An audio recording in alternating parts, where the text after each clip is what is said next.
Who is Eileen Lasker? People say my names, they think I'm either white or I'm married to a white. It's another very exciting moment with a very, very special guest. So I grew up in a place called Kinango. I don't know that you have heard anything about Kinango. I have had. Pronunciation. There's river, there's liver. I mean, I never heard something like that. If you want to become a pilot, you speak to a pilot. So I joined the circle when I was 23. What that did for me was to instill the discipline of saving. If you want to become a billionaire, speak to a billionaire. You know, I told some guys that come from the village market. I said, no, not village market, real village. And if you want to be financially free, listen to this conversation that we're just about to have. When you commit, you commit. You don't even touch this man. Just like you don't touch your pay.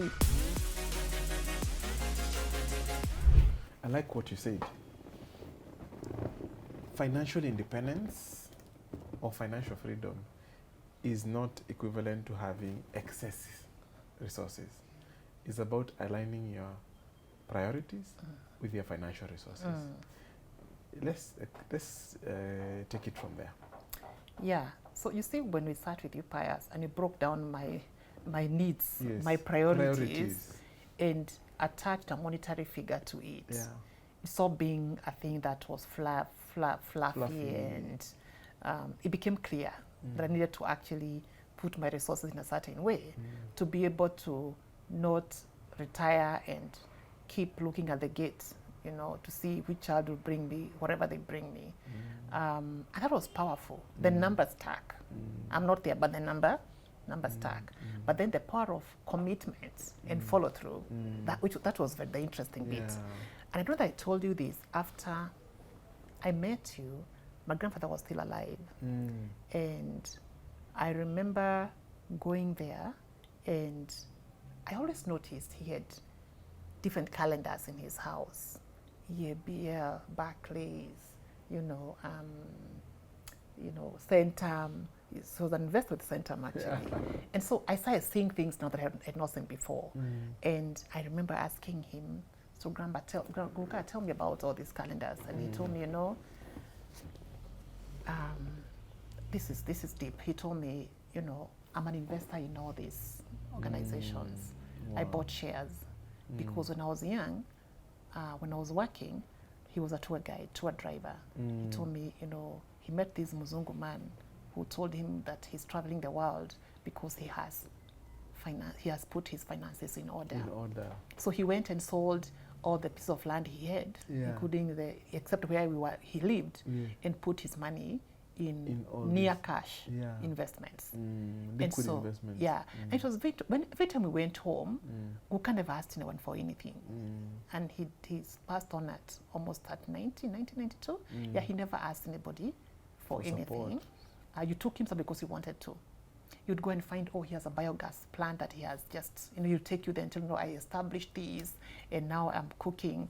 Mama Shiko is cooking with gas that's from the cows. Wow. You find he has changed the breed of cows he had. You come and find the gate has been reinstalled. And you ask me, hey, Guka, who did this? Hey, I've done it for myself. And he kept telling me, that your old age fits from the sweat of your youth. So you need to work very hard when you're young. So those are the things. So when I met you now and putting this together, I was like, okay. Your old age fits from your youth. Yeah, from the sweat of your youth. From the sweat of your youth. Yeah. Wow, that's a good one. Yeah. So if you don't do it right when you're young, then old age will be. And he said, you know what? I'm on high blood pressure medication. And let me tell you, if you waited on my kids to come and deliver these meds for me, I probably will die. Yeah. If you call and they don't answer, you can't go pick, your medicine. Yeah. My grandfather always wore very nice suits. I never went there. Every time you had the fashion, you looked forward to seeing him show up. Yeah. He showed up like Prince Charles himself. He was Scots Charles. He looked very together. Yeah. And proper shoes, proper dress code, and his place was decent. It's not a big place. Again, back to freedom is not about amassing and owning everything. Yeah. He had small, nice place, well kept, well managed, and his household was always full of the supplies they needed. Yeah, yeah. So he's my icon of financial freedom. Financial freedom. Wow. So you're on this journey. We've met. You know the number. the magic number. It's a big number. It was a big number. a big I left number. here thinking you're crazy. But there is a secret. Yeah. The power of starting small. Starting small and staying committed. Keeping your commitments. So just help us. How did you get to the magic number? Did you get to your financial freedom? Which I said is very personal. It's a personal journey. And it's not an arrival. There is no, I wouldn't say it's a destination. It's a journey. It's a journey. I'm not sure whether I had not started that journey, I would be able to, for example, let go of the business. You know, because then I'll be wondering, what if anything happened? Yeah. I mean, right now, if, God forbid, and I don't expect this to happen, if the team brought the business down, I can't restart again. Yeah. You know, my kids will still go to school. They go to school. You know, I'll still do the things I do. I'll maintain my lifestyle, basically, without necessarily thinking about amassing. I think for me, the liberation from amassing was big. Defining my enough was big. Yeah. You know? So I left with a vision and clarity that I am not in this world to amass anything. Yeah. I just want to have this kind of a lifestyle that I had defined. Yeah. Including where my kids will go to school. Yeah. Including when I do what, how many workers do I need? Yeah. And how do I want this cash flow to come in? Yeah. That's what I left here with. Yeah. And I committed. Yeah. And it's so interesting, the momentum that follows commitment. Wow. You know, when you start doing something and you can see that money grow, then the discipline to do it becomes even more.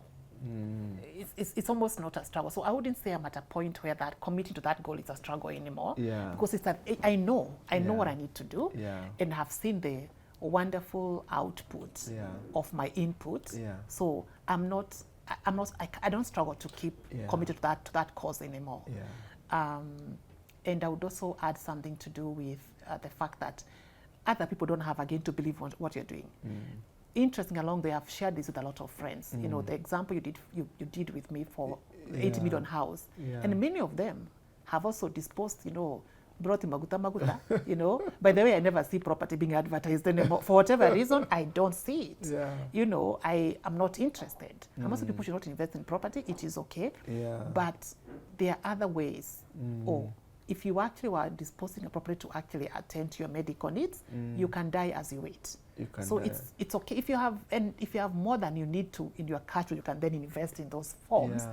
But for me, I'm at a place where, as long as I have access to the lifestyle that I need without necessarily staying awake in the night, I am good. That's what I'm working towards. So cash flow is king. Cash flow is so important. Cash flow is king.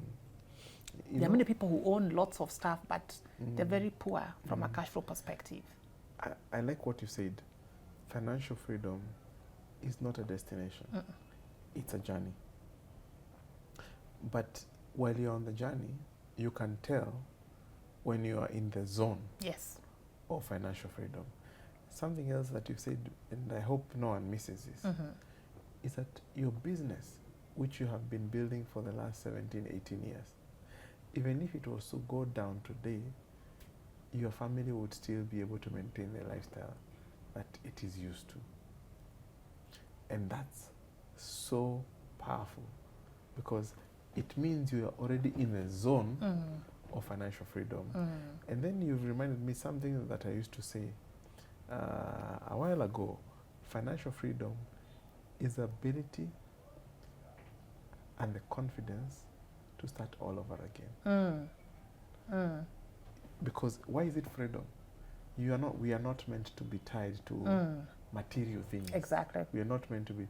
It is liberty of the mind. That, you know, even if that thing goes, even if this very important business that I've built for 18 years goes, I can start again. I can do it again. And I do not have to commit suicide. No. You know? I don't have to commit suicide. I will start again and I'll be successful. And actually, this is not my life. The business is not my life. Yeah, and that freedom comes from the fact that you're not depending on that thing to feed your family. So that's it's a tangible feeling of financial freedom. Yeah. But back to 2017, when we had that conversation, The famous you conversation. you are at you are 46 years. He said we're going to retire when you're in 50. You're in sabbatical. Literally. We can say, many times I call you, you are at home.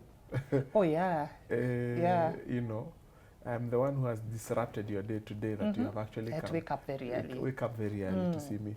Thank you for that honor. Most welcome. How long did it take you to achieve that? And so there were many factors, Pius. Yeah.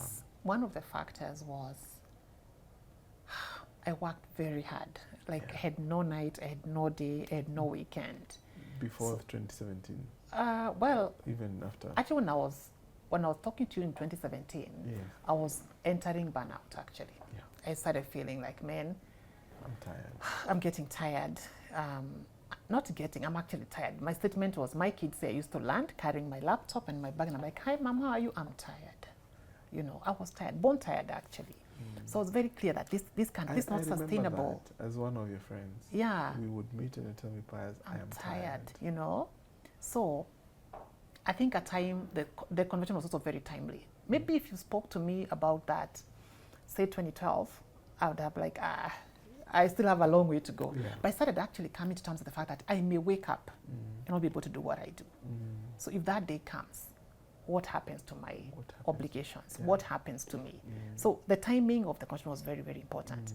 And that way, when I got that vision and clarity and committed, I used the analogy of a toothpaste. So when you buy a new toothpaste, you can press from anywhere. Yeah. You still have to get the toothpaste. Yes. When it's towards the end, there is a process of getting the toothpaste out of the tube. Yeah. All right? Yeah. And so I prioritized my investments and savings more than the lifestyle. So there was a short-term sacrifice with a clear vision that has led to me to this place. So I would prioritize, you know, investments and building a portfolio that would support my lifestyle. Remember, it's not that would help me amass wealth. No. Like would support me to be able to wake up and say, I can take a break for 2 months. I can take a break for 3 months. I can take a break for a year. You know, that was my vision. That's what I was working towards. And that's what has paid off. I'm an impulsive spender if I don't have a plan. But if I do have a plan, I can be completely frugal. So, you know, so that helped me start saying no to things I didn't have to do for short term and sacrifice for the long term. Has it been easy? No. There are times, you know, things have happened and I've gone and, you know, withdrawn everything and did something. But because I knew the process, it's not hard for me to rebuild. And even now, that's what I'm saying, it's not a destination. Tomorrow I could actually have not that freedom because then I have possibly done something that needed to be attended to, either by me or for the family. Like, for example, if the child gets to university abroad, I'm not going to say I cannot take you there because, you know, I can't touch this money. I'll touch it and actually take the child to school. But remember, there is the magic number, which you also taught me to actually factor in inflation. Because the magic number of 2070 right now, that value is possibly half, or, you know, half of the portfolio will become half. The value would be half of what it was then. So that's what keeps it also becoming sort of not a destination. But there is something in you that is able to put that shift. Because you do have your sales set right in terms of where you're going. So there is a way to keep saying, I've drifted a bit, but this is where the sail is supposed to be set for to get where I want to go.